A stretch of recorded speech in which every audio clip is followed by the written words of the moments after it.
एक शहर था जहाँ बहुत बड़ा मंदिर था। मंदिर में भक्तों का तांता हमेशा लगा रहता था। मंदिर के आने जाने वाले रास्ते में धार्मिक सामग्री बिक्री हेतु छोटी छोटी दुकानें लगी हुई थी और उन्हीं दुकानों में एक दुकान अनुज की थी। वह हनुमान जी का भक्त था। वह कई घंटों हनुमान जी की पूजा में लगा रहता था। दुकान में वह और उसकी पत्नी बैठते थे। उसका बेटा मारुति, जो कि केवल 8 वर्ष का था, वो भी दुकान के काम में मदद किया करता था। हालांकि मारुति दुकान के काम के साथ साथ अपनी पढ़ाई में भी बराबर ध्यान देता था, जिस वजह से वह अपनी सभी कक्षाओं में अच्छे अंकों से उत्तीर्ण होता था। अनुज अपने बेटे से बहुत प्यार करता था। अनुज की पत्नी मारुति को जन्म देने के बाद से ही बीमार रहने लगी थी। तब से अनुज और उसका बेटा ही दुकान संभाला करते थे। बचपन से मारुति को अनुज ने संभाला था। मारुति अपने पिता का आज्ञाकारी बेटा था। वह घर के काम के साथ साथ दुकान का भी काम संभाल लेता था। अनुज अपने बेटे से बहुत प्यार करता था। अनुज की पत्नी मारुति को जन्म देने के बाद से ही बीमार रहने लगी थी। तब से अनुज और उसका बेटा ही दुकान संभाला करते थे। बचपन से मारुति को अनुज ने संभाला था। मारुति अपने पिता का आज्ञाकारी बेटा था। वह घर के काम के साथ साथ दुकान का भी काम संभाल लेता था। उनकी जिंदगी जैसे तैसे चल रही थी। लेकिन एक दिन नगर निगम का ऐलान होता है कि मंदिर परिसर से सभी दुकानें हटाई जाएंगी। इसका सीधा मतलब था जिसकी स्वयं की जमीन होगी वही यहाँ धंधा कर सकता है। अनुज अपने घर में पूजा कर रहा था। जैसे ही उसको यह बात पता चलती है, उसके पैरों तले जमीन खिसक जाती है, क्योंकि मंदिर परिसर की वह दुकान उनकी रोजी रोटी थी और उस दुकान के अलावा उसके पास आमदनी का कोई और जरिया नहीं था। वह तुरंत हनुमान जी के सामने बेसुध होकर लेट जाता है। अनुज की आंखों में आंसू आ जाते हैं और वह हनुमान जी से कहता है, आखिर क्यों ले रहे हो मेरी इतनी परीक्षा, क्यों दे रहे हो मुझे इतना दुख प्रभु, क्या मैंने कोई अपराध किया है? कुछ देर बाद अनुज हनुमान जी के सामने हाथ जोड़कर खड़ा होता है और अपनी दुकान की तरफ भागता है। सभी दुकानदारों को दुकान से सामान खाली करने के लिए 24 घंटे का समय दिया गया है, जिसके लिए लाउड स्पीकर से लगातार सारे मंदिर परिषद में सरकारी ऐलान होता रहता है। सरकार के इस फैसले का सभी विरोध कर रहे होते हैं, लेकिन मंदिर में भक्तों की संख्या बढ़ने की वजह से रोड को खाली कराना भी जरूरी था। हालांकि प्रशासन ने मंदिर से थोड़ी दूर पर एक सरकारी जमीन में दुकानें बनाने की इजाजत दे दी थी, लेकिन उन जमीनों को लीज पर लिया जाना था और लीज की कीमत लगभग जमीन की कीमत के बराबर ही पहुंच रही थी, जो कि अनुज की पहुंच से बाहर थी। अनुज दुकान के अलावा कुछ और काम नहीं कर सकता था, इसलिए वह लीज पर जमीन लेने के लिए आवेदन कर देता है और 2 ही दिन के अंदर उसे 30% राशि जमा करने का नोटिस भी मिल जाता है। उसने कई सालों से दुकान से पैसे कमाकर अपनी पत्नी के इलाज के लिए कुछ धन जमा किया था, इसलिए उसके पास लगभग आधी राशि तो उपलब्ध थी। इसलिए वह 2 दिन के अंदर 30% रकम जमा कर देता है और बाकी का बचा हुआ 20 दिन के अंदर जमा करने का समय दिया जाता है। अनुज अपनी पत्नी से कहता है कि हमें ये जमीन कुछ भी करके लेना होगा, मेरे पास आधे ही पैसे हो पा रहे हैं, बाकी पैसे के लिए हम बैंक से लोन ले लेते हैं।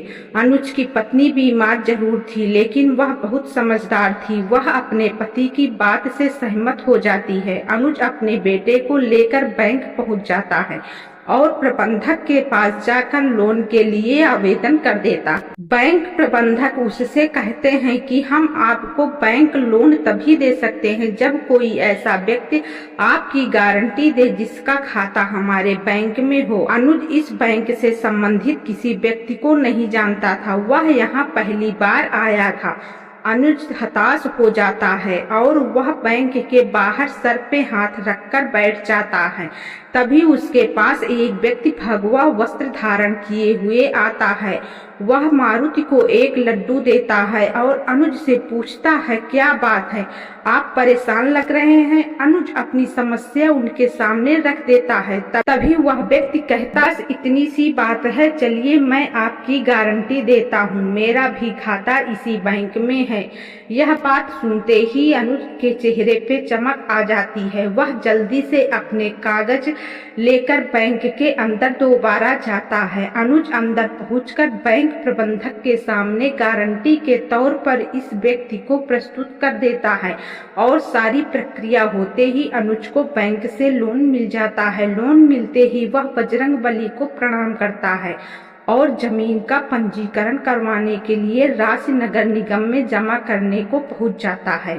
राशि जमा करते ही अनुज को जमीन मिल जाती है। 2 दिन के अंदर अनुज लकड़ी की दुकान बनवा लेता है। अनुज दुकान के अंदर सबसे पहले हनुमान जी की प्रतिमा स्थापित करता है और इसके बाद अपने धंधे की शुरुआत कर देता है।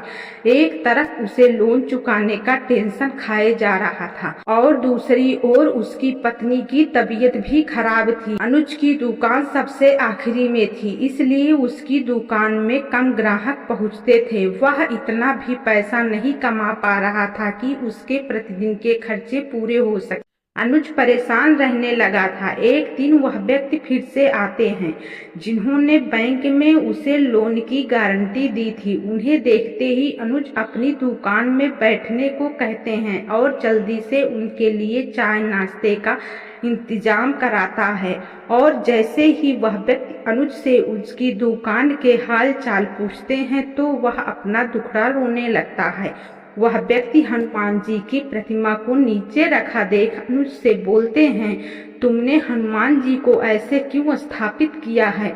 उनके लिए छोटा सा मंदिर बना लो, तुम्हारा कल्याण हो जाएगा। और इतना कहकर वह वहां से चले जाते हैं। अनुज उस व्यक्ति के जाते ही अपने काम में लग जाता है। 1-2 महीने के अंदर अनुज की हालत बदतर हो जाती है। वह कर्ज में डूबता जा रहा था, लेकिन इसके बावजूद वह हनुमान जी की पूजा में उतना ही समय देता था जितना हमेशा से देता आया था। एक दिन वह थोड़ा जल्दी दुकान पहुंच जाता है और दुकान की साफ सफाई करने लगता है। अनुज को अचानक उस व्यक्ति की बात याद आती है कि हनुमान जी के लिए छोटा सा मंदिर बना लो। तभी अनुज कुछ मजदूरों को बुलाकर दुकान के कोने में छोटा सा मंदिर बनवाने के लिए गड्ढा खुदवाने लगता है, लेकिन बहुत प्रयास करने के बाद भी उस जगह पर गड्ढा नहीं हो रहा होता और जब मिट्टी हटाकर मजदूर देखते हैं तो वहां दंग रह जाते हैं। उन्हें एक विशाल हनुमान जी का ऊपरी हिस्सा दिखाई दे रहा होता है और जैसे ही वह किनारे किनारे मिट्टी हटाते हुए गहराई तक जाते हैं तो सभी के पसीने छूट जाते हैं, क्योंकि यह कोई साधारण प्रतिमा नहीं थी। इसका आकार बहुत विशाल था और इसका पत्थर फौलाद से भी मजबूत था। मूर्ति निकलते ही दुकान के चारों तरफ से हजारों लोगों की भीड़ जमा हो जाती है और दूर दूर से लोग वहां दर्शन करने पहुंचते हैं। हनुमान जी की इतनी बड़ी मूर्ति जमीन के अंदर से निकलते ही खनिज विभाग के लोग उसे जब्त कर लेते हैं। मूर्ति को मंदिर की संपत्ति मानकर मंदिर में स्थापित कर दिया जाता है, लेकिन मूर्ति निकलने की वजह